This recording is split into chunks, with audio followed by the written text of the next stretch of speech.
کیا ہم سوچ سکتے ہیں کہ جس جدید دنیا میں ہم رہتے ہیں اس سے بھی زیادہ جدید دور ابھی آنا ہے؟ اور کیا آپ جانتے ہیں کہ ہماری زندگی میں ٹیکنالوجی کا عمل دخل تیزی سے کیسے بڑھتا جا رہا ہے اور اس کے کیا اثرات مرتب ہو سکتے ہیں؟ اور کیا آپ کو معلوم ہے کہ جدید ٹیکنالوجی ہماری دنیا کیسے بدل دے گی؟ آئیے اپنے موضوع کی طرف بڑھتے ہوئے ان سب حقائق پر روشنی ڈالتے ہیں۔ ہماری زندگی میں ٹیکنالوجی کا عمل دخل تیزی سے بڑھتا جا رہا ہے اور آپ اس بات کا تصور بھی نہیں کر سکتے کہ مستقبل قریب میں جدید ٹیکنالوجی ہماری دنیا کو کیسے بدل کر رکھ دے گی۔ تاہم حال ہی میں جرمن شہر ہینور میں منعقد ہونے والے جدید ٹیکنالوجی کے سالانہ میلہ سیبٹ 2017 پر ایک نظر ڈالیں تو آپ کے لیے کسی حد تک مستقبل قریب کے بارے میں جاننا آسان ہو جائے گا۔ رواں برس اس بڑی بین الاقوامی نمائش میں کیا نئی چیزیں متعارف کرائی گئیں اور وہ ہماری زندگیوں کو کیسے بدل کر رکھ دیں گی، آئیے ڈوئچے ویلے کے توسط سے جانتے ہیں۔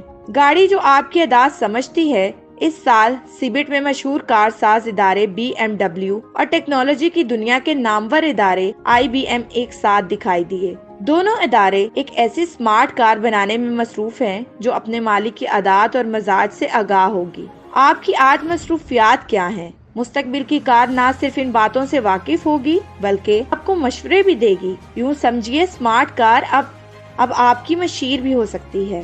گھر، شہر، ملک، دنیا سب ایک دوسرے سے منسلک۔ 2020 تک 50 ارب سے زائد ڈیوائسز انٹرنیٹ سے منسلک ہوں گی۔ چند برس بعد کی دنیا میں آپ کا موبائل اور کار ہی سمارٹ نہیں ہوں گے بلکہ سارا گھر اور شہر بھی سمارٹ ہوں گے۔ جیسے آج کی سمارٹ واچ ہماری نبض اور دل کی دھڑکن پر نظر رکھتی ہے، آئندہ اسی طرح پورا گھر بلکہ پورا شہر بھی آپ کی زندگی آسان بنانے میں مددگار ہوں گے۔ جاپان اس سال کا پارٹنر ملک سیبٹ 2017 نمائش میں جاپان کو پارٹنر ملک کے طور پر شریک ہے۔ جدید ٹیکنالوجی کے اختراعات کے لیے جاپان ہر سال اربوں ڈالر خرچ کرتا ہے۔ اس برس سیبٹ میں جاپانی ٹیکنالوجی کی صنعت سے وابستہ سینکڑوں کمپنیاں شریک ہیں اور نمائش کے افتتاح میں جاپانی وزیر اعظم شنزو آبے نے خاص طور پر شرکت کی تھی۔ جاپانی روبوٹ ٹیکنالوجی اس مرتبہ نمایاں رہی۔ دنیا بھر سے ہزاروں کمپنیوں کی شرکت۔ پاکستان ندارد اس برس کی نمائش میں 3000 سے زائد کمپنیاں شریک ہیں۔ موبائل ٹیکنالوجی سے لے کر دفاتر کی ڈیجیٹائلائزیشن، صنعتوں اور صحت کے شعبوں میں ٹیکنالوجی کا استعمال تک مختلف انواع نئی ایجادات دکھائی جا رہی ہیں۔ بھارت سے قریب 200 اور بنگلہ دیش سے بھی 46 کمپنیاں شرکت کر رہی ہیں۔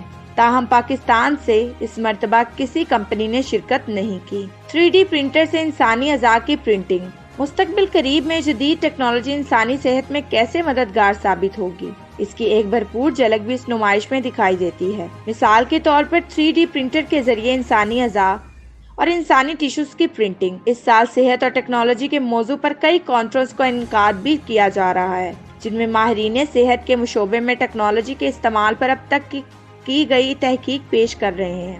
حقیقی اور ورچوئل کا مٹتا ہوا فرق۔ مصنوعی ذہانت اور ورچوئل ریئلٹی نیا موضوع نہیں، لیکن اس مرتبہ کی نمائش میں یوں لگا جیسے آئندہ کے چند برسوں میں حقیقی اور مرئی کا فرق بھی نہ ہونے کے برابر رہ جائے گا۔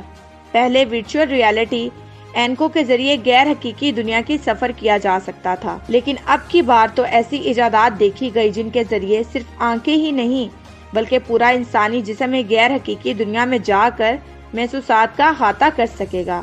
ڈیجیٹل دنیا کتنی محفوظ ہے؟ جب انسان سے منسلک قریب ہر ڈیوائس انسانی موجودگی کے بارے میں سب کچھ جانتی ہو تو پھر یہ حادثہ بھی ہمہ وقت رہتا ہے کہ بگ برادر بھی ہماری حرکات و سکنات پر نظر رکھے ہوئے ہیں۔ اس سال کے سیبٹ میں ڈیجیٹل سیکیورٹی کا موضوع بھی نمایاں رہا۔ کئی کمپنیوں نے ایسے آلات کی نمائش کی جو ہمارے ڈیٹا کو محفوظ رکھنے کے لیے ضروری ہیں۔ ایڈورڈ سنوڈن نے بھی اس بارے میں ویڈیو کانفرنس کال کے ذریعے خطاب کیا۔ میں امید کرتی ہوں کہ ہمارے ناظرین کے لیے ہمارا آج کا موضوع بہت ہی انفارمیٹیو رہا ہوگا، اور اگر آپ چاہتے ہیں کہ میں ایسے ہی آپ کے ساتھ انفارمیٹیو اور انٹرسٹنگ موضوع شیئر کرتے رہیں تو ہمارے چینل معلومات کو لائک، شیئر اور سبسکرائب کرنا مت بھولیں، اور ساتھ ہی ساتھ بیل آئیکن بٹن کو ضرور پریس کریں تاکہ ہر نئی ویڈیو کا نوٹیفیکیشن آپ کو آپ کی اسکرین پر ملے۔ اب میں آپ سے اجازت چاہوں گی۔ شکریہ۔ اللہ